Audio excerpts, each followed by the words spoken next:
So let me tell you about the presentness part.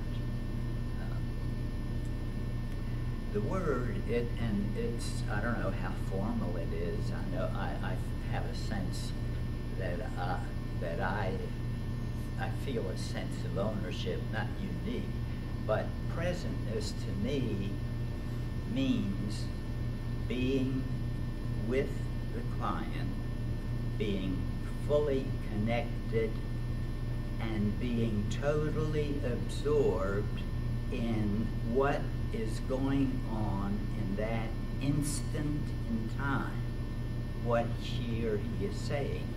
Now that's not usual, because often we try to put together things, we go back over the person's history as they talk, like where have I heard this before in the client, what does it mean potentially. That is to say, a therapist often tries to cohere or to integrate something that's coming at them. It's just by way of making better sense, and I'm not objecting to that. I am saying that the concept of presentness involves a focal attitude, and there's one more thing.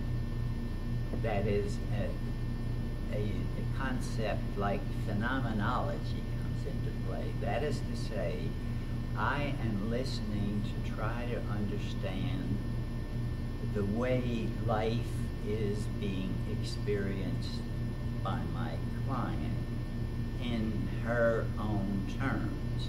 So phenomenological talks about the most concrete part of data that come from the client in the way that it comes from the client.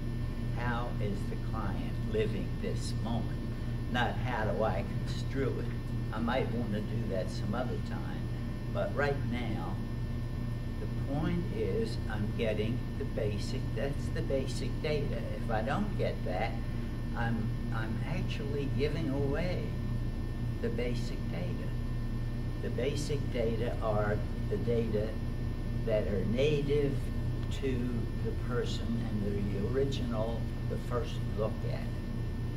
By the way, a phenomenologist at the turn of the century, Edmund Husserl, had a lot to say about phenomenology, and it's been used now, and it makes a lot of sense. I know I do it, and I feel that it leads to the best understanding that I can give to the client. I may do other things, but I do that in the focal sense. Now, the interesting part about that is that while I'm doing that, I am not thinking about the next hour. I am not thinking about the next minute. I'm probably not thinking about the last minute, except if I see some kind of connection, but I don't want to do too much of that. I don't want to lose the data. And so that's what presentness is all about.